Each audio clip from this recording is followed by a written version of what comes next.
క్రీస్తునందు సహోదరులారా, ప్రభువైన యేసుక్రీస్తు నామములో హృదయపూర్వకంగా ముందుగా ఇంత మంచి సమయాన్ని ఇచ్చిన తండ్రైన దేవునికి ప్రభువైన క్రీస్తు ద్వారా కృతజ్ఞతాస్తుతులు చెల్లిస్తున్నానండి. అందరూ బాగున్నారండి. వాక్యం చదువుకొని ప్రార్థన చేసుకున్న తర్వాత పాఠంలోనికి వెళ్దామండి. మార్గా రాసిన సువార్త 7వ అధ్యాయం. మార్గా రాసిన సువార్త 7వ అధ్యాయం 20వ వచనం. మనుషుని లోపల నుండి బయలు వెళ్ళునది మనుషుని అపవిత్రపరచును. లోపల నుండి అనగా మనుషుల హృదయములలో నుండి దురాలోచనలు, జారత్వములను, దొంగతనములను, నరహత్యలను, వ్యభిచారములను, లోభములను, చెడుతనములను, కృత్రిమమును, కామ వికారమును, మత్సరమును, దేవదూషణయు, అహంభావమును, అవివేకమును వచ్చును. ఈ చెడ్డవన్నీయు లోపల నుండి బయలువెళ్ళి మనుషుని అపవిత్రపరచును ఆయన చెప్పెను. ప్రార్థన చేస్తూ, పరలోకమందున్న మా తండ్రి, పరిశుద్ధ ప్రేమ గల తండ్రి, గొప్ప తండ్రి అయ్యా, మీ ప్రియ కుమారుడు యేసుక్రీస్తు ప్రభువారి ద్వారా కృతజ్ఞతాస్తుతులు చెల్లిస్తున్నాము ఆయన. ఆరాధన క్రమంలో మీరే నడిపించండి ఆయన. వాక్యం బోధించుండగా ఈ లోక సంబంధమైన జ్ఞానంతో కాకుండా నీ జ్ఞానంతో మాట్లాడే భాగ్యం దయచేస్తారని మా ప్రభువు యేసుక్రీస్తు నామములో వేడుకుంటున్నాం. ఆమేన్. ప్రభు యేసుక్రీస్తు నామములో హృదయపూర్వక వందనాలండి. దేవుని కుమారుడు యేసుక్రీస్తు ప్రభువు లోకానికి వచ్చిన తర్వాత పరలోక రాజ్యం సమీపిస్తుంది కనుక మారు మనసు పొందమని ప్రకటింప మొదలుపెట్టారు. అంశం పాఠం రేపు చెప్పే ముందు విషయం ఏంటంటే, తండ్రి అయిన దేవుడు మనిషిని లోకానికి పంపించడానికి, తండ్రి అయిన దేవుడు అందరినీ భూమి మీద మనిషి ఎలా ఉండాలి అనే విషయం చెప్పారు. ముందుగా మనిషిని దేవుడు ఎప్పుడు ఏర్పరచుకున్నారు అని అంటే, జగత్పునాది వేయబడక మునిపే ఆయన అందరినీ ఎవరిలో ఏర్పరచుకున్నాడు? క్రీస్తులోనే ఏర్పరచుకున్నాడు. క్రీస్తులో ఏర్పరచుకున్న వారు ఎందుకు తండ్రి దేవుడు క్రీస్తులోనే ఏర్పరచుకున్నాడు? ఎందుకంటే ఆయన పరిశుద్ధుడు, ఆయన నీతిమంతుడు, ఆయనలో ఏ లోపం లేదు, ఏ తప్పు లేదు కాబట్టి అందుకనే ఆయనలో ఏర్పరచుకున్నారు. కాబట్టి ప్రతి ఒక్కరూ కూడా ఆయనలాగే ఉండాలని ఆయన కోరుకొని ఎవరికిలాగా? యేసుక్రీస్తు ప్రభువారు. యేసుక్రీస్తు ప్రభువారి ద్వారానే మనం ఎక్కడ చేరుతాం? పరలోకానికి చేరుతాం. నేనే మార్గం, నేనే సత్యం, నేనే జీవం, నా ద్వారానే తండ్రి వద్దకు వస్తారు. యేసుక్రీస్తు ప్రభువారు ఏదైతే చెప్పి ఇక్కడ నుంచి వెళ్ళారో అదే మరలా పరిశుద్ధాత్ముడు గుర్తు చేస్తూ. ఈ విషయం ఎందుకు చెప్పారు అని అంటే, ప్రతి ఆదివారం ప్రతి బుధవారం క్లాసులో ఒక అంశం అనేది చెబుతారు. ఎందుకనంటే అవి ప్రతి ఒక్కరి హృదయంలోని ఉండాలి, ప్రతి ఒక్కరి కూడా తెలుసుకోవాలి. ఈ రోజున నేర్చుకోబోయే అంశం పాఠం పేరు ఏంటంటే, జారత్వం వలన జరిగేది ఏంటి? జారత్వం. జారత్వం అంటే జారిపోవటం కాదండి.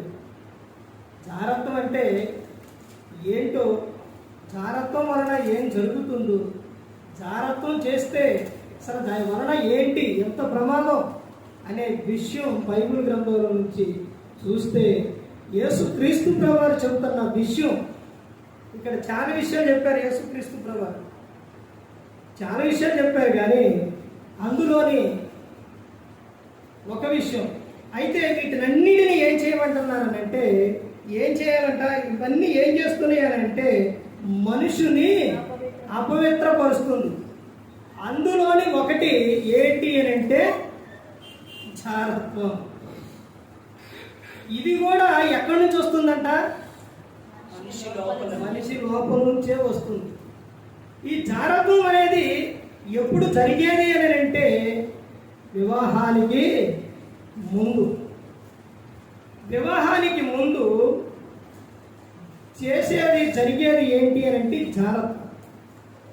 వివాహం అయిన తర్వాత పరపురుషుడు పరస్త్రీ చేసే విషయం దాన్ని ఏమంటారనంటే వ్యభిచారం. అంటే జాగ్రత్తలోకి ఎలా ఉండాలని దేవుడు చెప్పారనంటే దూరముగా ఉండాలి. ఎబ్రీయులకు రాసిన పత్రిక 13వ అధ్యాయంలో ఒక విషయం రాస్తారు. ఎక్కడ అని అంటే ఒక్కొక్క వాక్యాన్ని తీసుకొని ఒక్కొక్క సందర్భాల్లో ఒక్కొక్క విధంగా కార్డుల మీద ఆకు మీద రాస్తూ ఉంటారు. వివాహం అన్ని విషయాల్లో ఘనమైనది. ఎన్ని విషయాలు వస్తేగా అవి కావాలి, పవిత్రమైనది ఆ వివాహం. అందుకని చెప్తున్నా, అవి పవిత్రత ఉండాలి. వివాహం ఎంత ఘనమైనది అని అంటే ఇదిగో నువ్వు ఆ వివాహానికి ముందు నువ్వు జాగ్రత్త కలిగి ఉండాలి. దేవుడు ఏం చేస్తున్నాడంటే ప్రతి ఒక్క విషయాన్ని బట్టి తీర్పు తీరుస్తున్నారు. అంటే దేవుడు చూడట్లేదు అనుకుంటున్నారా? భూమి మీదకి పంపించిన మనిషిని అన్ని విషయాల్లో కాపాడుతున్న దేవుడు చూడట్లేదండి, పట్టించుకోవట్లేదా? అంటే శిక్ష వెంటనే రావట్లేదని నేను ఏది చేసినా సరిపోయిద్దని అనుకుంటున్నారా? పాత నిబంధన కాలంలోని తండ్రి అయిన దేవుడు ఎవరైనా తప్పు చేస్తే శిక్ష వెంటనే వచ్చేది, వెంటనే అమలు చేసేవాడు. కానీ ఈ రోజున రావట్లేదు అని అంటే దేవునికి నరునికి మధ్యవర్తిగా యేసుక్రీస్తు ప్రభువారు ఉన్నారు కాబట్టి. అట్టని శిక్ష పడదు అని కాదు, శిక్ష పడుతుంది.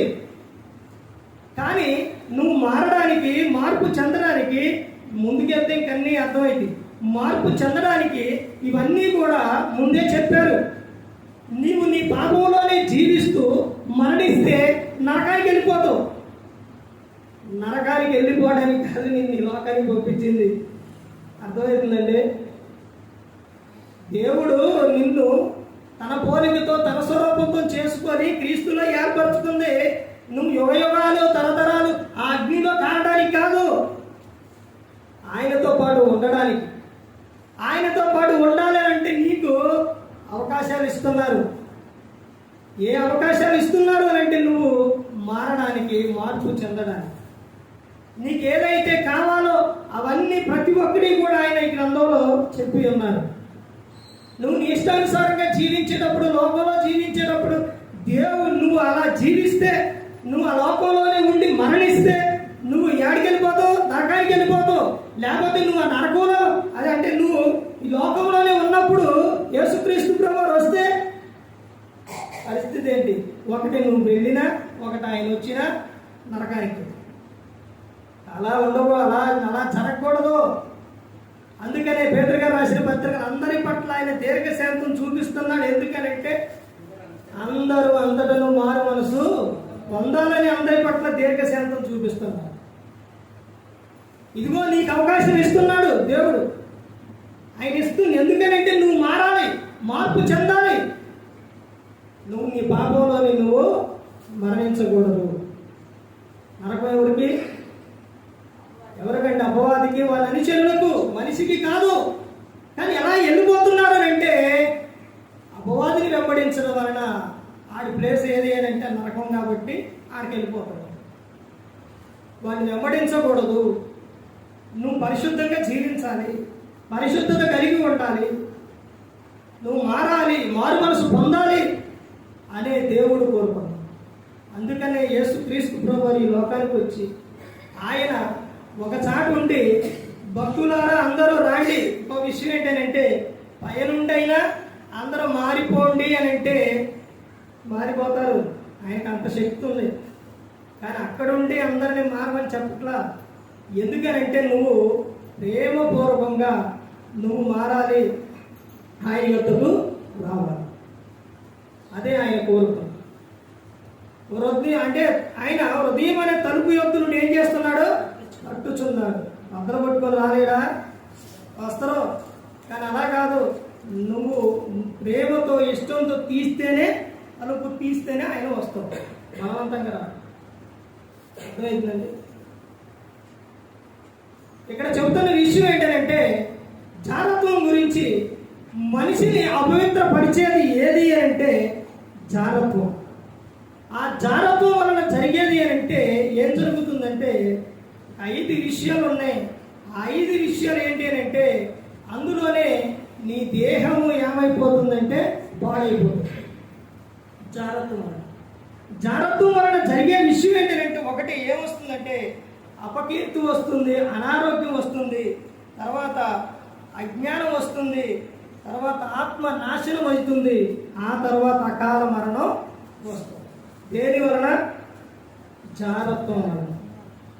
ఈ రోజున ఫోన్ వచ్చేసరికి విచ్చలవిడిగా ఈ రోజున ఫోనులోని చూడడం, ఫోను ఉండడం మంచిదేనే కానీ దాన్ని వాడే విధానం కరెక్ట్గా ఉండాలి.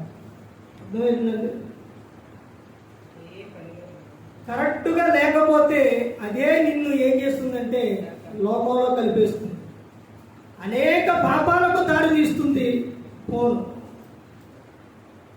ఏమి లేదండి, ఇలా చూసేటప్పుడు ఒక విషయం మీద ఏదైనా కానీ అలా చూసేటప్పుడు అదే కానీ నీ మనసులో పడిపోతే ఇక అది కాక ఇంకొకటి వెళ్ళిపోతుంది. చూడండి, చాలా మంది ఒక విషయం గమనించండి, నేను మూవీలు చూసి సినిమాలు చూసి నా జీవితాన్ని మార్చుకున్నా అన్నవాడు ఉంటారా? ఉండరు. ఎందుకనంటే అందులో నువ్వే ఏదన్నా ఒకటి మంచి చూసినా కానీ అది ఏమవుతుందంటే అది నీ హృదయంలోకి రాదు. ఆ వెంటనే నీకు అందులో ఉన్న చెడే మొత్తం నీ హృదయం తీసేసుకుంటుంది. అదే విధంగా నేను మందు తాగి మంచి బలం తెచ్చుకున్న వాళ్ళు ఉన్నారు, బలం తెచ్చుకున్న అన్న వాళ్ళు ఉన్నారా? ఉండరు. తమ దేహాన్ని పాడు చేసుకుంటారు. అర్థమైందండి? నేను చూడాలు ఇవి ఉంటాయి కండి, ఆడి నేను స్టేర్లు కట్టాను అన్నవాళ్ళు ఉంటారా? ఉండరు. పాడు చేసుకున్న వాళ్ళు, పోగొట్టుకున్న వాళ్ళే ఎక్కువ ఉంటారు. అర్థమవుతుందండి? అదేవిధంగా ఈ జారత్వం వలన జరిగే విషయాలు ఈ రోజున ఎలా పడితే అలా తిరిగేయటం, ఎలా పడితే అలా జీవించేస్తున్నాం. అలా జీవించడం వలన జరిగే విషయం ఏంటంటే పురుషుడు తన జీవితాన్ని పాడు చేసుకుంటున్నాడు. ప్రసంగి గ్రంథం 7వ అధ్యాయం 17వ వచనం, అధికముగా దుర్మార్గ పనులు చేయకము, బుద్ధిహీనంగా తిరగకము, నీ కాలానికి ముందు నువ్వు ఎలా వెళ్ళిపోదు. తల్లిదండ్రి ఏమో మంచి వాళ్ళకి ఎంత వయసు వచ్చినా వాళ్ళు యవనంగా చక్కగా బాగుంటున్నారు, కానీ వాళ్ళ పిల్లలు యవనస్తులు బలహీనులుగా, రోగులుగా మారిపోతున్నారు. కారణం ఏంటి? వాళ్ళు తమ జీవితాన్ని ఇష్టానుసారంగా జీవించడం వలన, ఎలా పడితే అలా తిరగడం వలన, తాగడం వలన, తిరగడం వలన, వ్యభిచారం అంటూ అంటే జారత్వం అంటూ మన దేహాన్ని ఏం చేసుకుంటున్నారు? పాడు చేసుకుంటున్నారు. అపవాది వేస్తారండి, ఎరేస్తారు. మనిషి భూమి మీదకి వచ్చిన ప్రతి ఒక్కరికి ఒక ఎరేస్తారు. ఎలా వేస్తారో తెలుసండి? నువ్వేదైతే కలిగి ఉన్నావో దాన్ని బట్టే ఎరేస్తావు. నువ్వే వాళ్ళకి అవకాశం ఇచ్చేది. అర్థమవుతుందండి? నీ చూపు ద్వారా దావీదు గారిని ఎలా తప్పించింది? దావీదు గారు అంతవరకు భక్తిగా ఉన్న ఆయన, యుద్ధాలు చేసిన ఆయన, చిన్న వయసులో నుంచి మొత్తం దేవుడే, యెహోవా నా కాపరి, యుద్ధం యెహోవాదే, అన్ని దేవుడే అన్న ఆయన ఒక్క చూపు విషయంలో ఇదైతే అర్థమైందండి? సంసోను గారు కానీ ఇక ప్రతి ఒక్కరూ కూడా ప్రతి ఒక్క విషయాల్లో కానీ, మాట విషయాల్లో కానీ యేసుక్రీస్తు ప్రభువు ఎప్పుడు రావాలి అని అంటే ఆదిలోనే రావాలి. అర్థమవుతుందండి? రావాలే కానీ అక్కడ నుంచి కొత్త నిబంధనలు వచ్చే వరకు కూడా రాకుండా అడ్డు ఇవన్నీ ఎలా వచ్చాయనంటే మనిషి మాట వలనే ఇవన్నీ వచ్చింది. ఆయన అప్పటి వరకు రావడం కారణం ఎందుకు ఆగారు అని అంటే మనిషి మాట అదే అపవాది పట్టుకొని ప్రయత్నాలు చేశాడు. అర్థమైందండి? వాడు యాకోబు గారికి 12 మంది పిల్లలు అయ్యేసరికి అక్కడ ఎవరు చెప్పరు, మాట్లాడరు. అంటే యేసుక్రీస్తు ప్రభువారు ఎవరిలో వస్తారు అనే విషయం ఎవరు మాట్లాడుకోరు. అపవాదికి అర్థమవుల. అప్పుడు యాకోబు గారే ఆయన ఎవరిలో నుంచి వస్తారని అంటే యోధాలో నుంచి వస్తారు, యోధా గోత్రపు సింహమే వస్తారని చెప్పినప్పుడు యోధాని టార్గెట్. ఆ సందర్భాలన్నీ చెప్పుకొని పోతే ఈ అంశం ఆగిపోయింది. అందుకని ప్రతి ఒక్కరూ కూడా గమనించుకోవాల్సిన విషయం ఏంటంటే జారత్వం వలన జరిగే విషయం ఏంటంటే చాలా ప్రమాదం ఉంటుంది. యేసుక్రీస్తు ప్రభువే చెప్తున్నారు, చెడ్డవన్నీ కూడా ఎక్కడి నుంచి వస్తాయనంటే హృదయంలో నుంచే వస్తాయనని యేసుక్రీస్తు ప్రభువు చెప్తున్నారు. అందులోనే ఒకటి ఏది అని అంటే జారత్వం. ఇలా జరిగించిన తర్వాత, ఇలా ఎవరో తమ ఇష్టానుసారంగా జీవించిన తర్వాత, వారికి వివాహమైన తర్వాత, ఇప్పుడు అక్కడ పురుషుడి దగ్గర జరిగిన విషయాలు, ఇక్కడ స్త్రీ దగ్గర జరిగిన విషయాలు, ఎక్కడో ఉన్నవారు ఎక్కడెక్కడో ఉన్నవారు ఇద్దరు ఒకటి దేవుడు జతపరిచిన తర్వాత ఈ మనుషులు ఏం చేస్తారంటే వారిని ఒకరంటే ఒకరికి తెలియకుండా ఏదో ఒక విషయం చెబుతారు. అందుకని యేసుక్రీస్తు ప్రభువారు మార్కు రాసిన సువార్త 10వ అధ్యాయం 6వ వచనం నుంచి చూస్తే, సృష్టి ఆదిలోని దేవుడు పురుషుని గాను స్త్రీని గాను చేసెను, ఆ తర్వాత దేవుడు వారిని జతపరిచెను, ఏ మనుషులు కూడా వారిని వేరుపరచకూడదు. ఎందుకని? చేస్తారు కాబట్టే ముందే చెప్పారు. ఇప్పుడు అక్కడెక్కడో జరిగిన విషయాలు ఒంటరిగా కలిసినప్పుడు నీ భర్త ఏంటో తెలుసా, నీకు అప్పుడు ఏంటో తెలుసా అని ఒక చెప్పారు అనుకోండి, ఏం జరుగుతుంది? ఆ మనసులో ఒక విధానమైన ఇదైపోయింది. ఆ తర్వాత స్త్రీకి కూడా అదే విధంగా నీ భర్త ఏంటో తెలుసా, నీ భార్య ఏంటో తెలుసా, ఒకరి తెలియకుండా ఒకరికి చెబితే వాళ్ళలోని ఎలాంటి అసూయలు కక్షలు విడిపోయే విధంగా వెళ్ళిపోతాయి. ఇలాంటి విషయాలు ఇవన్నీ కూడా 1-2 విషయాలు ఏంటంటే అలా తెలియకుండా ఉండాలి అని అంటే అసలు నువ్వు దాని జోలికి వెళ్ళకూడదు. అర్థమైందండి? అలా చెప్పేవారు ఉంటారు కాబట్టి ముందే దేవుడు గ్రంథంలో చెప్పారు. అందుకని చెప్తున్నారు కదా, ఈ చెడ్డవన్నీ కూడా ఎక్కడి నుంచి వస్తాయి అంటే లోపల నుంచి, మనుషుని హృదయంలో నుంచి ఇవన్నీ కూడా వస్తాయేమో. ఒక్కొక్క విషయాన్ని గురించి స్పష్టంగా దేవుడు గ్రంథంలో రాపించాడు. ఇంకా ముందుకెళ్తే చూడండి, ఇంకా ఏం చెప్తున్నారు. సామెతల గ్రంథం 6వ అధ్యాయం, సామెతల గ్రంథం 6వ అధ్యాయం 32వ వచనం, జారత్వం జరిగించువాడు కేవలము శూన్యుడు, ఆ కార్యము చేయువాడు స్వనాశనమును కోరువాడే. చూశారండి, అక్కడ జరుగుతున్న విషయాలు చూడండి. జారత్వం జరిగించువాడు కేవలం ఎవరంట? బుద్ధి శూన్యుడు, బుద్ధి లేనివాడు. ఎంత చెబుతున్నా కానీ వద్దు నాయనంటే, నా చేయకూడదు నాయనంటే వినట్లేదు. అందుకని గ్రంథం ఏం చెప్తుంది అని అంటే, తల్లి ఒడిలో ఉన్నప్పుడే చెప్పాలి. ఇంకా వెనక్కెళ్తే లూకా రాసిన సువార్త 1వ అధ్యాయంలో ఉంటుంది కదా, తల్లి తన గర్భంలో ఉన్నప్పుడే, అంటే బిడ్డ గర్భంలో ఉన్నప్పుడే తల్లి జాగ్రత్తలు తీసుకుంది. మరియమ్మ గారు ఎలిజబెత్ గారి దగ్గరకు వచ్చి 100వ వచనం చెప్పగానే కడుపులో ఉన్న శిశువు తంతులు వేసింది. అంటే తల్లి గర్భంగా ఉన్నప్పుడు కడుపులో ఉన్న శిశువు ఏం చేస్తున్నారు? అన్నీ వింటున్నాడు. నువ్వు చూసేది, నువ్వు మాట్లాడేది, అవన్నీ కూడా వాళ్ళ మీద ప్రభావం పడుతుంది. ఆ తర్వాత బయటకు వచ్చిన తర్వాత వీడు మా రావాలని చేస్తారండి, వీడు బాగా అసలు నోరు కుదురు ఉండదండి. లేకపోతే అట్టా ఎట్టానంటే నువ్వు చేసిన క్రియలు అవన్నీ అర్థమైందండి. వీడు వర్తమానం ఎక్కువ బాగా ఫోనే చూస్తారండి. ఏమో ఫోనే చూసిద్దంటే నువ్వు చేసిన క్రియలు అర్థమవుతుందండి.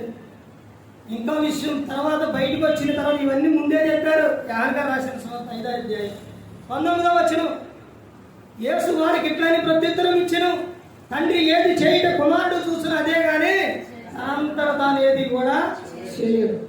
బయటకు వచ్చిన తర్వాత నా బాబు, నా బాబు, నా బుజ్జి, నా చిత్తి, ఆహా, ఈ విషయాలన్నిటిని బట్టి వాళ్ళకి లోక సంబంధమైనవన్నీ ఎక్కిస్తారు కానీ దేవుని మాటలు ఎక్కింది. అన్న ఏం చేసిందండి? పాలు విడంగానే తీసుకెళ్ళి ప్రవక్త చేతిలో పెట్టింది, ఏలీ గారి చేతి. సమూయేలు గారు ఏమయ్యారు? రాజును అభిషేకించేంతవరకే. ఇది చిన్న వయసులోని బాల్య దినములు ఎందే సృష్టికర్త స్మరణ జరగాలి. సామెతలు 22 బాలుడు నడవలసిన త్రోవ వాడికి వాడు పెద్దవాడైనప్పుడు దాని నుండి తొలగిపోడు. ప్రసంగి 12:1 సృష్టికర్త బాల్య దేవునందు సృష్టికర్త స్మరణ జరగాలి. ఆ తర్వాత ఇంకా చెప్తున్న విషయాలు ఏంటంటే, ఆ తర్వాత యవనానికి వచ్చిన తర్వాత ఇప్పుడు బాల్యంలో ఇవన్నీ నేర్పుకోవాలి, వాళ్ళకి చెప్పాలి, వాళ్ళు వినాలంటే. అంగన్వాడీలో, యూకేజీ, ఎల్కేజీలో ఆరు కానీ ఏబిసిడీలు కానీ ఒకట్లు కానీ ఇవన్నీ నేర్పిని ఆ తర్వాత స్కూల్కి ఇంకా తరగతులు పైకి వెళ్ళిన తర్వాత వాళ్ళు మర్చిపోతున్నారా? ఎందుకని? బాల్యంలో నేర్పుకోవాలి. ఆ తర్వాత యవనం వచ్చిన తర్వాత దేవుని ఎందుకు తీసుకురావాలి. ఆ పిల్లలు ఆడనట్లేదండి, రావట్లేదు. మత్తయి గారు రాసిన సువార్త 20:20 జబదయి కుమారుల తల్లి ఏం చేసిందండి? ఎవరాళ్ళు? యేసుక్రీస్తు ప్రభువారి శిష్యులు. ఎంతోళ్ళు కాదు, పెద్దోళ్ళు. ఆడిద్దరిని పట్టుకొని ఇటొకరిని పట్టుకొని యేసుక్రీస్తు ప్రభువారు ఎందుకు తీసుకెళ్ళింది అంటే, నువ్వు చెప్తే రారా, మరి ఎందుకు పెడుతున్నావు ఇంటికాడ వాళ్ళకి? నాన్న పెట్టేనా? టైం అయింది నాయన, ఇప్పుడు తినాలి నాన్న. ఇన్ని జాగ్రత్తలు లోక సంబంధమైన ఎన్ని తీసుకుంటావే, దేవుని విషయానికి వచ్చేసరికి వదిలేస్తావు. వాళ్ళు గాలికి తిరిగి వేస్తారు. అర్థమైందంటే వాళ్ళు ఇష్టానుసారంగా జీవించేస్తారు. ఆ తర్వాత జరిగిన విషయం ఏంటి? జరిగేది ఏంటి? ఆదికాండ 34:1 చూస్తే యాకోబు గారి కుమార్తె దీనా. జరిగిన విషయం ఏంటంటే, ఆ ఊరు ఫ్రెండ్స్ చూద్దామని వెళ్ళింది. వెళ్ళిన తర్వాత జరిగిన విషయం ఏంటంటే, ఆ ఊరు రాజకుమారుడు ఆమెనే చూసి అవమానపరిచి ఆమెను పట్టుకొని ఆమెతో చేయనిస్తాడు. ఆమె జీవితం ఏమైపోయింది? అది భయం ఉంది అసలు. మగపిల్లడంటే తిరిగితే ఏమైంది? మగపిల్లలో వాళ్ళకి భయం. అందుకనే బైబిల్ గ్రంథం ఎక్కువ చెబుతుంది, బాలుడు బాలుడు బాలుడు బాలుడు. అర్థమైందంటే స్త్రీకి చెప్పుకోవాలి, మగపిల్లడికి చెప్పుకోవాలి, ఆడపిల్లకి చెప్పుకోవాలి జాగ్రత్తలు. ఈ జాగ్రత్తలు తీసుకోకపోవడం వలనే వాళ్ళు ఎవరానికి వచ్చేసరికి పడిపోతున్నారు. లోకాశీలు వచ్చేస్తున్నాయి. చూపు కానించి మొదలైంది వాళ్ళకి. ఆ తర్వాత మాట వరకు వెళ్ళిపోయింది. ఆ తర్వాత ఏంటి వాళ్ళ కుటుంబంలో ఏమీ లేదు. ఎవరి కుటుంబంలో? యాకోబు గారి కుటుంబంలో జరిగిన విషయం ఏంటి? తండ్రికి తల్లికి సంతోషం లేదు. అన్నలు ఏమైపోయారు? దుర్మార్గులైపోయి హత్య చేసే వరకు వెళ్ళిపోయారు. ఆ కారణం ఇదంతా ఏంటి? ఒకటి ఒంటరిగా వెళ్ళడం. ఆ తర్వాత ఆయనకి ఏమీ లేదు, భయం లేదు. ప్రతి ఒక్కరూ గమనించుకోవాలి. దాని వలన జారత్వం వలన జరిగే విషయం ఏంటంటే, ఇక్కడ చెప్తున్న విషయం చూడండి. జారత్వం జరిగించేవాడు కేవలం బుద్ధిశూన్యుడు, ఆ కార్యం చేయవాడు సునాశనమును కోరువాడే. తర్వాత ఇక్కడ జరుగుతున్న విషయాలు చూడండి. వాడు దెబ్బలకును అవమానములకును పాత్రుడకును, వారికి కలుగు అపకీర్తి ఎన్నడికి తొలగిపోదు. చూశారంటే దేని వలనట? జారత్వం వలన. జారత్వం వలన ఏం జరుగుతుంది? దెబ్బలో దొరికితే మామూలు కొట్టరు. అర్థమైందంటే ఒక విషయం ఏంటంటే, ఈ జారత్వం కానీ, వ్యభిచారం కానీ, దొంగతనం కానీ అస్సలు తాగవు. ఎవరు చూడట్లేదు అనుకుంటారే, కంపల్సరీ బయటపడతాయి. ఆ రోజున జరిగేది ఏంటంటే దెబ్బలే. అర్థమైందండి? నేను చెప్పట్లా, ఎవరు చెప్తున్నారు? దేవుడు గ్రంథం చెబుతుంది. ఆ తర్వాత జరిగేది రెండోది ఏంటి? అవమానం. ఆ తర్వాత ఏంటి? అపకీర్తి. అర్థమవుతుందండి? ఫలానా వాళ్ళ పిల్లలు, ఫలానా అమ్మాయి ఇలాంటి పెంపకం ఇలా పెంచారు, వాళ్ళకి అవమానం, వాళ్ళకి అపకీర్తి. ఆ తర్వాత ఈ విషయం భర్తగా తెలిస్తే, వివాహమైన తర్వాత జరిగే విషయం ఏంటి?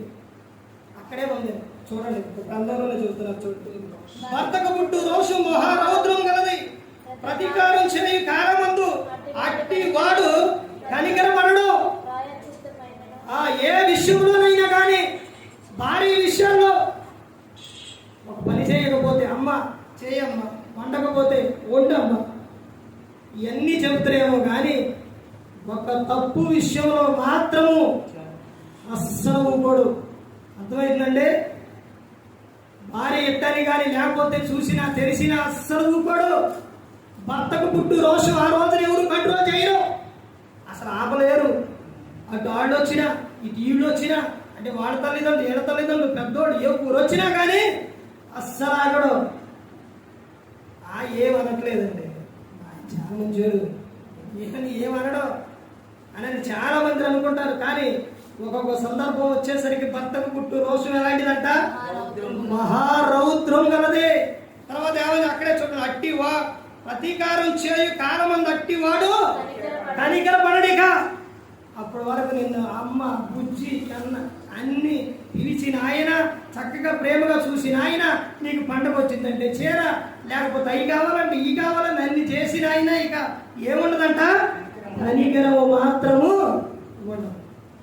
అందుకని గ్రంథంలో ముందే దేవుడు ప్రతి ఒక్కడే రాయించారు, ముందే చెబుతున్నారు. ఇవన్నీ కూడా మనిషికి ఇవన్నీ వినడం ఇష్టం లేదు, విన్న తర్వాత చేయడం జాగ్రత్త పడడం అసలు ఇష్టం లేదు. ఆ తర్వాత జరిగే విషయం ఏంటంటే సామెతల గ్రంథం 1:23-24 వచనాల్లో, ఇదిగో నేను పిలిచినప్పుడు రాలేదు, నేను చెబుతున్నప్పుడు మీరు వినలేదు, మీకు అపాయం వచ్చింది, ఉపాయంగా ఎత్తుకురాడినా నేను దొరకను. అర్థమైందండి. నా సేవకుడు పంపించి నేను చెప్పిస్తే మీరు వింటున్నారా?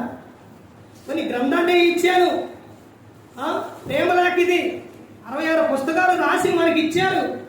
గ్రంథాన్ని ఇస్తే పోనీ నీకు అర్థం అవ్వట్లేదు, నీకు అర్థం అవ్వకపోతే అర్థవంత విధంగా చెప్పడానికి సేవకులు పంపిస్తే వింటున్నావా, వస్తున్నావా? ఒక మాట ఏదైనా చెప్తే బాధ.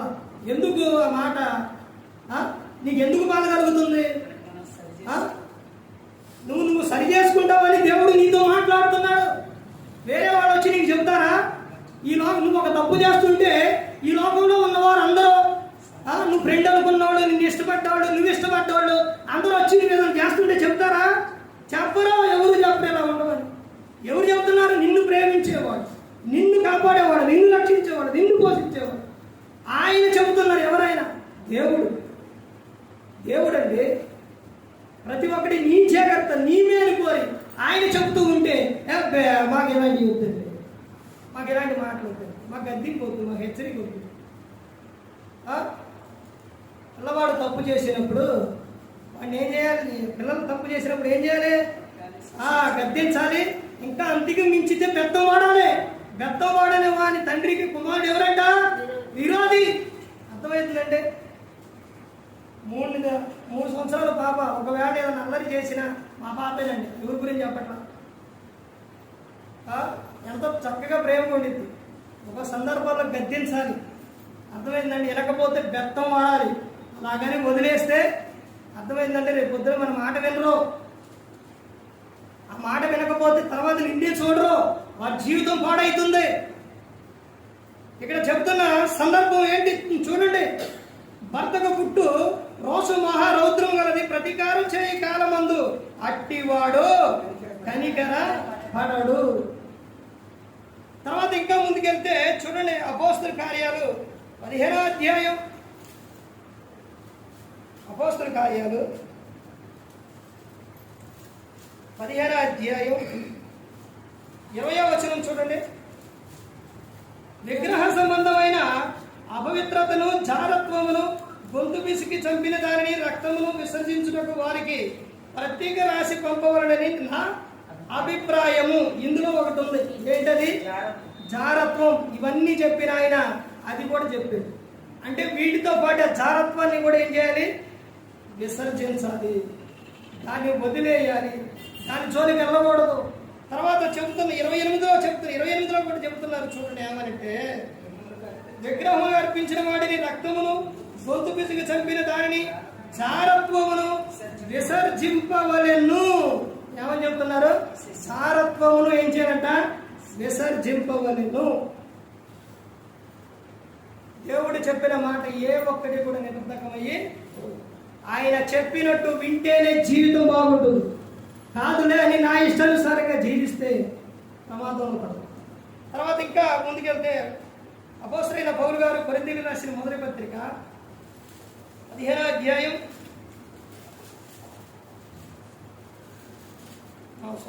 కొరింథీయులకు రాసిన మొదటి పత్రిక 5వ అధ్యాయం. 5వ అధ్యాయం 1వ వచనం నుంచి, జారత్వం ఉన్నదని వదంతి కలదు.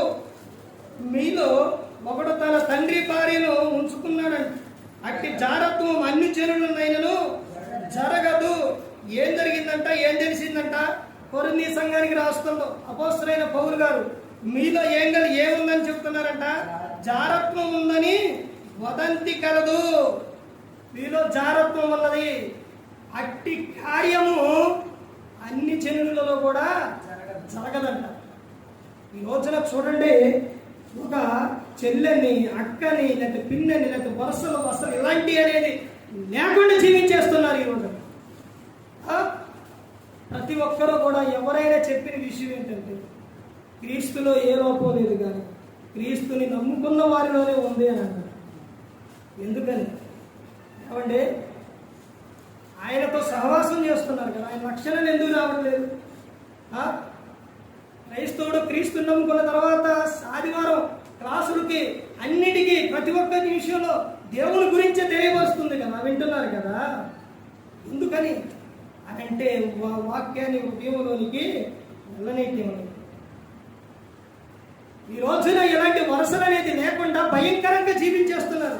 అందుకని అపోస్తలుడైన పౌలు గారు చెప్తున్నారు కదా, అన్ని జనులలో కూడా ఇలాంటిది జరగదు. ఎందుకు ఇలాంటివి జరుగుతుంది అంటే క్రైస్తవులకు ఏమి లేదు అంటే దేవుని భయము లేదు.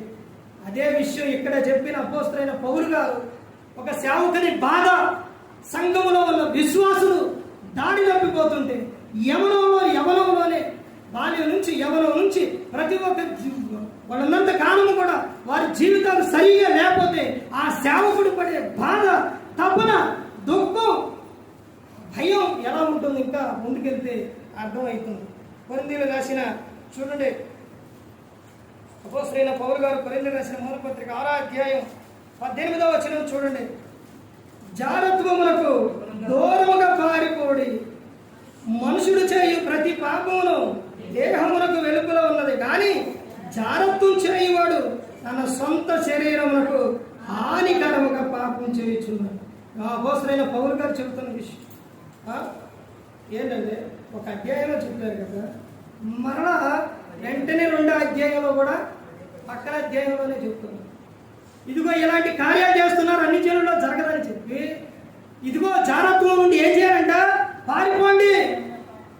పారిపోకపోతే నీ సొంత శరీరానికి నువ్వేం చేసుకుంటున్నావు? హాని చేసుకుంటున్నావు, హానికరం అది. అందుకని జారత్వమునకు ఘోరముగా పారిపోండి నేను చెప్తున్నాను. ఇప్పుడు అబ్బాయి వచ్చేసి అమ్మాయి విషయాల్లో ప్రేమగా మాట్లాడుతున్నాడు. ఎందుకు మాట్లాడుతున్నాడు? నీ మీద ఇష్టం కాదు. అలాంటి ప్రేమ కలగాలంటే, అలాంటి ప్రేమ నిన్ను ఇష్టపడే వ్యక్తి బైబిల్ గ్రంథంలో ఒక ఆయన ఉన్నాడు. ఎవరైనా యాకోబు గారు, అయ్యా నీకు పెద్ద అమ్మాయి వద్దు, చిన్న అమ్మాయి కావాలంటే, అందమైన అమ్మాయి ఆమె కావాలంటే మరలా 7 సంవత్సరాలు చేయంటే 7 సంవత్సరాలు కావద్దు, నేనేడు చేస్తా అన్నాడా? అనలేదు. 7 14 సంవత్సరాలు చేసిండు. ఎందుకు? ఆమె ప్రేమించిండు. అలాంటి ప్రేమ ఉందా? ఈరోజు నిన్ను ఇష్టపడేవాళ్ళు, ప్రేమించేవాళ్ళు ఎందుకనంటే ఒకసారి ఆలోచించండి. వాడు నిన్ను కాదు వాడు నీ ప్రేమను కాదు ప్రేమించేది, నీ వెనకమాల ఉన్నదాన్నో లేకపోతే నీ దేహాన్ని. అర్థమవుతుందండి? ఏదైనా ఒకటి వ్యక్తి చూడండి, పొరపాటు కూడా ఉండరు. అలాంటి ప్రేమికులు లేరు. ఈ రోజంతా లోక సంబంధమైన ప్రేమ. అందుకు ఇవన్నీ కూడా దేవుడు గ్రంథంలోనే ముందే రాపించారు. ప్రతి ఒక్కటి కూడా జారత్వములకు ఏమవ్వాలి అంటే దూరముగా పారిపోండి అని చెబుతుంది. ఆ తర్వాత ఇంకా ముందుకెళ్తే ఇంకా చెప్తున్న విషయం, జారత్వం జరుగుతుంది కాబట్టి అపోస్తలుడైన పౌలు గారు చెబుతున్న విషయం చూడండి. కొరింథీయులకు రాసిన మొదటి పత్రిక 7వ అధ్యాయం 1వ వచనం నుంచి చూడండి.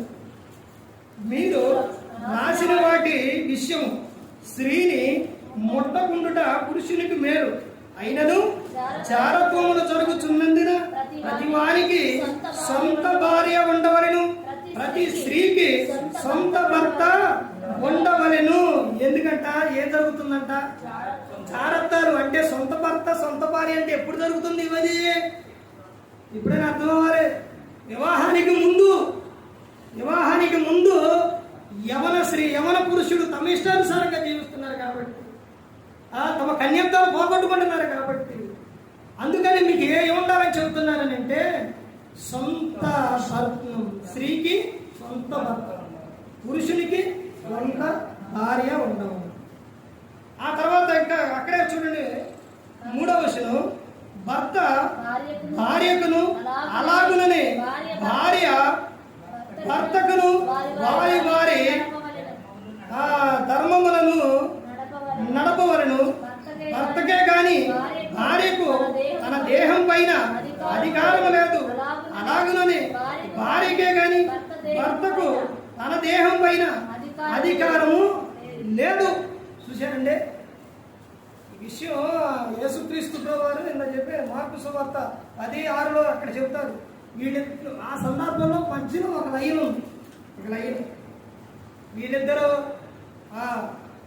దేవుడు జతపరిచింది. తర్వాత కింది విషయం చెప్పారు, విడగొట్టకూడదని. మధ్యలో ఒక విషయం ఏంటది? ఆ విషయం నాకు చెప్పలా. గమనించాలి వాక్యాన్ని. ఆ సందర్భం వచ్చిన తర్వాత వచ్చింది. మధ్యలో ఒక విషయం ఉంది. ఏంటంటే వారు ఏమై ఉన్నారంట? ఏక శరీరమై ఉన్నారు. అందుకని ఇక్కడ చెబుతున్నారు, ఈ భర్త దేహం మీద అధికారం ఎవరిది? భార్య దేహం మీద అధికారం ఎవరిది? భర్తకి.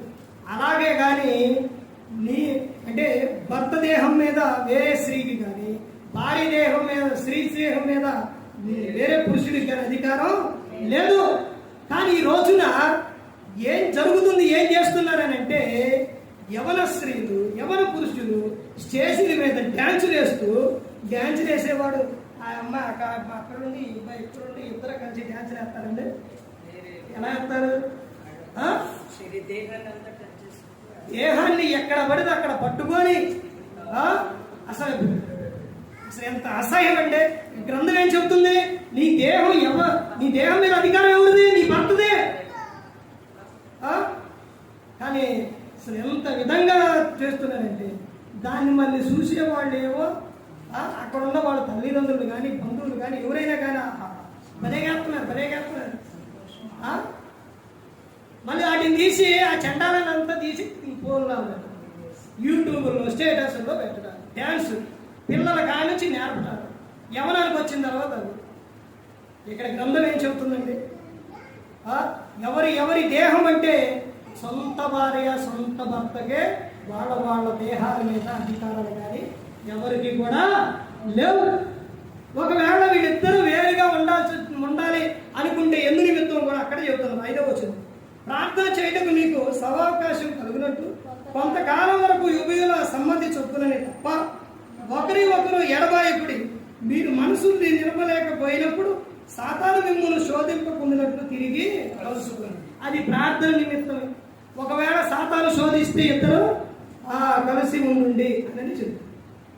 అసలు ఇంత స్పష్టంగా గ్రంథం, బైబిల్ గ్రంథం చెబుతూ ఉంటే మనిషి ఇవన్నీ మరిచిపోయి తమ ఇష్టానుసారంగా జీవించేస్తుంది. తర్వాత ఇంకా ముందుకెళ్తే చూడండి ఏమని చెప్తున్నారు. సేవకుని గురించి చెప్పానుగా, ఆ సేవకుని భయం ఎలా ఉంటుందో అనేది చూడండి. అపోస్తలుడైన పౌలు గారి విషయాలు చూసి ముగించుకుందామండి. అపోస్తలుడైన పౌలు గారు కొరింథీయులకు రాసిన 2వ పత్రిక 12వ అధ్యాయం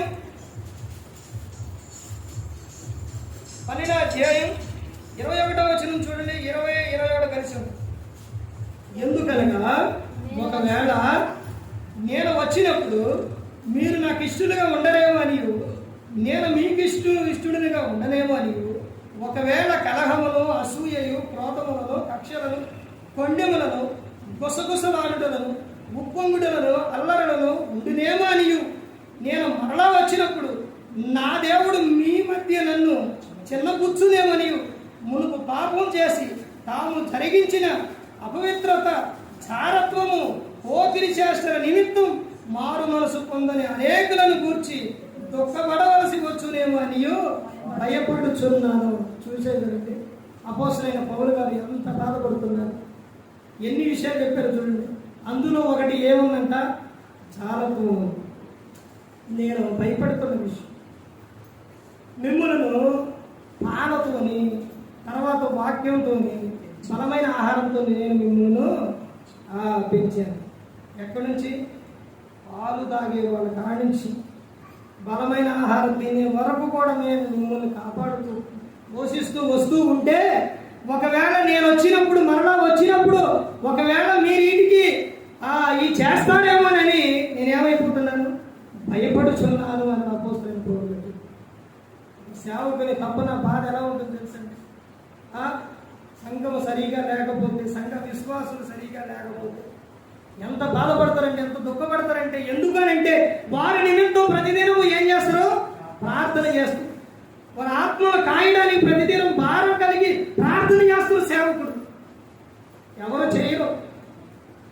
ఎవరి నుంచో ఎవరైనా ఎక్కడికైనా, లేకపోతే నేను వెళ్ళినా ఎక్కడైనా తన సంఘాలకి వాక్యం చెప్పడానికి వెళ్ళినప్పుడు వాక్యం చెప్పి వెళ్ళిపోతారు, కానీ నిత్యం ప్రార్థన చేయరు. అర్థమవుతుందండి? ఒక విషయం ఏంటంటే, ఇక్కడ నిత్యము కూడా మీకోసం తపనపడి బాధపడి నిత్యం ప్రార్థన చేసే అమ్మగారు. ఆ తర్వాత నేను సంఘము ఎందుకనంటే సరిగా ఉండాలి. సంఘము ఎత్తబడినప్పుడు ఆయనతో పాటు ఉండాలి, దేవునితో పాటు ఉండాలి, క్రీస్తుతో ఉండాలి అనే బాధ తప్పదు. ఒకవేళ మీలో ఏమనంట అపవిత్రత, జారత్వము అంటే ఇవేంటి? జరిగించిన అపవిత్రత, జారత్వము, పోకిరి చేష్ట నిమిత్తం మారు మనసు పొందని అనేకులను గురించి దుఃఖపడవలసి వచ్చునేమో అని ఏం చేస్తున్నారంట? భయపడుతున్నారు. ఈ సందర్భం ఉందండి, ఎమోషన్ ఉంది. రెండు విషయాలు మాట్లాడి ఇక్కడికి వచ్చే విప్లవారు గారు ఉన్నారా? ఆయన పుట్టినరోజు నాడు, నవంబర్ 11 పుట్టినరోజు నాడు ఆయన ఆహ్వానిస్తే ఆ సేవకుని గురించి, సేవకుడు ఏ విషయం మీద భయపడుతున్నాడు అనే విషయాన్ని మాట్లాడాడు. తర్వాత రాయపల్లిలో మాట్లాడాడు. భయపడుతున్నాడు సేవకుడు. ఎందుకు భయపడుతున్నాడు అంటే, సంఘము లోకంలో కలిసిపోతుందేమో, లోకంలో ఉన్నవారి మాటలు విని లోకాశలతో వెళ్ళిపోతుందేమో, ఏ ఒక్క విషయాల్లో కూడా మరి లోక సంబంధమైన విషయాలు ఇదైపోతారని సేవకుడు ఏం చేస్తారంట? భయపడుతున్నాడు. తర్వాత ఇంకా ముందుకెళ్తే చూడండి, కొలసీకి రాసిన పత్రిక 2 విషయాలు చూసి ముగిస్తున్నాను. కొలసీకి రాసిన పత్రిక అపోస్తలుడైన పౌలు గారు, కొలసీకి రాసిన పత్రిక 3వ అధ్యాయం 5వ వచనం చూడండి. కావున భూమి మీద ఉన్న మీ అవయవములను అనగా జారత్వమును, అపవిత్రతను, కామతురాతను, దురాశను, విగ్రహ సంబంధమైన ధనాపేక్షను చంపివేయాలంట. ఇందులో ఒకటి ఏంటి? జారత్వం. దాన్ని ఏం చేయాలి? చంపేయాలి. నువ్వు నీ జీవితకాలం అంతా కూడా సంతోషంగా ఉండాలంటే, నీకు అపకీర్తి రాకుండా, అవమానం రాకుండా, తర్వాత నువ్వు అజ్ఞానంగా జీవించకుండా, ఆ తర్వాత ఇంకా ఆత్మ నాశనం కాకుండా, అనారోగ్యం రాకుండా, అకాల మరణం రాకుండా ఉండాలి అని అంటే ఏం చేయాలంటే, ఈ జాగ్రత్తను ఏం చేయాలి? చంపేయాలి. తర్వాత ఇంకా చూడండి, అపోస్తలుడైన పౌలు గారు చెప్తున్న విషయం చూడండి. తెస్సలోనికీయులకు రాసిన మొదటి పత్రిక 4వ అధ్యాయం 3వ వచనం చూడండి. 3వ వచనం చూడండి. మీరు పరిశుద్ధులగుటయే అనగా మీరు జారత్వములకు దూరముగా ఉండుటయే దేవుని చిత్తం. ఏది దేవుని చిత్తం అంటే? జారత్వములకు దూరముగా ఉండుటయే అది దేవుని చిత్తం అని చెప్తున్నాను. దేవుని చిత్తం. అలా నువ్వు జీవిస్తే నీ జీవితం అద్భుతంగా ఉంటుంది. అది స్టార్టింగ్ అంటే మొదలు. ఆ మొదలు ఎలా ఉండాలంటే బలంగా ఉండాలి, బలహీనంగా ఉండకూడదు. బలంగా ఉందనుకోండి, చెట్టు చూడండి, తన మొదలు గట్టిగా బలంగా ఏళ్ళు లాభకండి బలంగా ఉంటే గాలి వచ్చినా ఏదొచ్చినా అలా నిలబడుతుంది. అదే బలహీనంగా ఉంటే ఒక గాలి వచ్చి నడిపితే తుఫానుకుంటే పడిపోయింది. అర్థమైందండి? అదేవిధంగా అది నీ జీవితం ఏంటి అని అంటే అక్కడ మొదలు, అక్కడి నుంచే ప్రారంభం. ఆ తర్వాత నువ్వు అది కాపాడుకుంటే ఆ తర్వాత జీవితం నువ్వు ఏదొచ్చినా కానీ, ఏ నిందొచ్చినా, ఏ అదొచ్చినా కానీ నువ్వు నాకేంటి, నేను ధైర్యంగా ఉండని అలా నిలబడదు. ఆ తర్వాత నువ్వు ముందే దేవుని ఆజ్ఞ, దేవుని చిత్తం చేయకుండా నువ్వు జీవిస్తే చాలా ప్రమాదం. జారత్వములకు దూరంగా ఉండుటయే అది దేవుని చిత్తం. తర్వాత కింద వచ్చిన వాళ్ళు చూడండి ఏమని చెప్తున్నారు.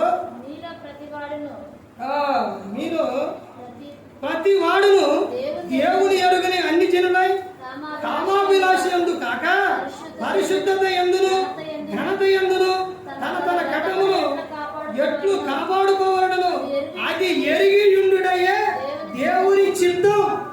ఏమండి, మీకు ప్రతి ఒక్క విషయం కూడా గ్రంథంలో నుంచి తెలియవస్తుంది. ప్రతి ఒక్కటి కూడా మీకు మీ యొద్దకు వస్తుంది. అర్థమవుతుందండి. మిమ్మల్ని మీరు కాపాడుకోవాలి, అది దేవుని చిత్తం అని చెబుతున్నారు. ప్రతి ఒక్కరికి భూమి మీద ఒక అవకాశం అనేది దేవుడు ఇస్తూ ఉన్నారు. ప్రకటన గ్రంథం చివరిగా చూడండి. ప్రకటన గ్రంథం 2వ అధ్యాయం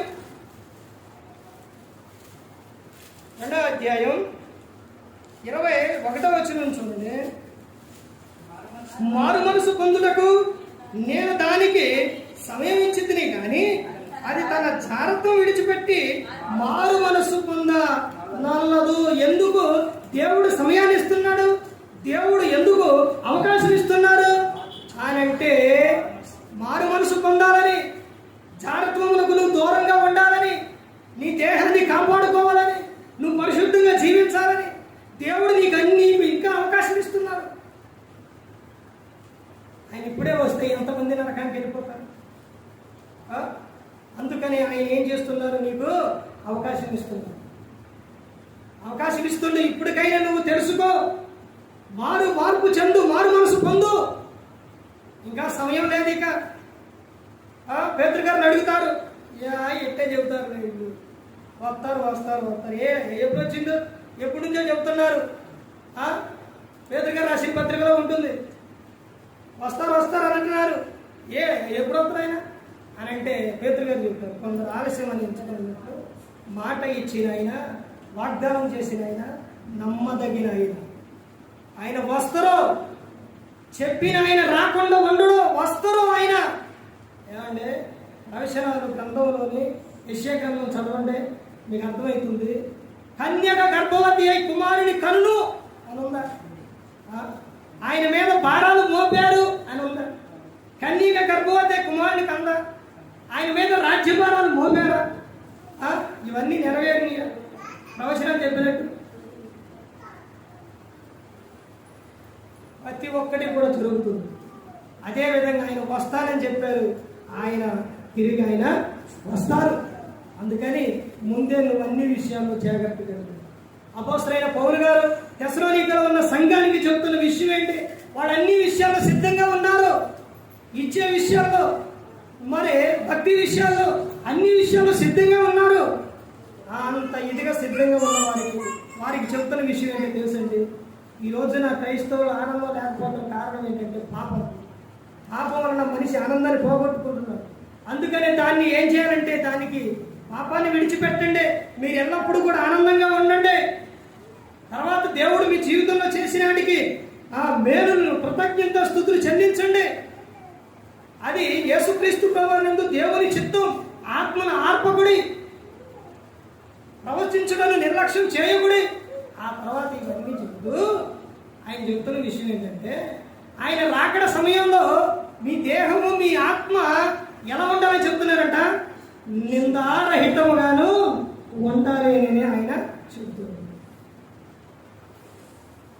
అందుకని ప్రతి ఒక్కరు గమనించుకోవాలండి. జారత్వం వలన జరిగేది ఏంటి అని అంటే, ఒకటి నువ్వు దేవుని చిత్తాన్ని నెరవేర్చలేదు. తర్వాత ఇంకా జరిగేది ఏంటంటే, ఒకటి నీకు వచ్చేది ఏంటి అని అంటే అపకీర్తి, అనారోగ్యం, ఆ తర్వాత అజ్ఞానం, ఆత్మనాశనం, ఆ తర్వాత అకాల మరణం. ఎక్కడ వస్తుంది? అక్కడ వస్తుంది. అర్థమవుతుందండి. అందుకని ఈ జారత్వానికి ఏం చేయాలంటే దూరంగా పారిపోవాలి. ప్రతి ఒక్క కుటుంబంలో కూడా ప్రతి ఒక్కరు కూడా వారి పిల్లలకు, పురుషుడైనా స్త్రీ అయినా ప్రతి ఒక్కరికి కూడా తల్లి తండ్రి వారికి చెప్పుకోవాలి, నేర్పుకోవాలి. అర్థమవుతుందండి. జాగ్రత్తలు ముందే చెప్పుకోవాలి. తర్వాత జరిగిపోయిన తర్వాత అయ్యో అంటే ప్రయోజనం లేదు. ముందే జాగ్రత్త తీసుకోవాలి. అందుకని దేవుడు తన సేవకులను పంపించి తర్వాత ఈ గ్రంథాన్ని ఇచ్చి ప్రతి ఒక్కరికి కూడా తెలియపరుస్తూ ఉన్నారు. ఇదిగోండి ఈ విధంగా ఉండాలి, వాళ్ళకి ఈ విధంగా చెప్పుండే. ఇవే గ్రంథం ఏస్కేల్ గ్రంథాలు ఏం చెబుతారో తెలుసండి, ఎల్లు వారు విన్నా వినకపోయినా చెప్పు, నేను చెప్పమన్నది చెప్పు, వాళ్ళకే చెప్పు అని చెప్తూ అర్థమైందండి. ఎందుకు చెబుతున్నారంటే ప్రయాసపడి ఏ సమయమైనా ఎండైనా వానైనా చలిని ఏ సమయానైనా వచ్చి వాక్యాన్ని బోధించే చెప్పేది ఏంటి అని ఎందుకు అని అంటే దేవుడు వెళ్ళమన్నారు, వస్తున్నారు. ఆ తర్వాత మీ ఆత్మల భారం కలిగి సేవకుడు వచ్చి చెబుతున్నారు. అపోస్తలుడైన పౌలు గారు ఆయన గ్రంథంలో చెప్పిన విషయం ఏంటంటే ఆయన భయపడుతున్న విషయం ఏంటి, ఒకవేళ జాగ్రత్తం కానీ ఏదైనా కానీ మీలో ఉంటే మీరు దేవునికి దూరం అయిపోతారేమోనని, దేవునికి ఇష్టడుగా ఉండరేమోనని నేను భయపడుచున్నానని అపోస్తలుడైన పౌలు గారు చెబుతున్నారు. కానీ ప్రతి ఒక్కరు గమనించుకోవాలి, మనందరినీ ప్రేమించారు కాబట్టి దేవుడు తన కుమారుని పంపించాడు. ఆయన మన ఈ లోకానికి వచ్చి మనందరికీ శివులు తన ప్రాణాన్ని పెట్టి మరి ఈ విధంగా నిలబెట్టి మాట్లాడించిన తండ్రి దేవునికి కృతజ్ఞతాస్తుతులు చెల్లిస్తూ ఇంతవరకు శ్రద్ధగా ఉన్న మీకు ప్రభు పేట నా హృదయపూర్వకంగా చెల్లిస్తూ ఈ మాట ముగిస్తున్న అందరికీ వందనాలు.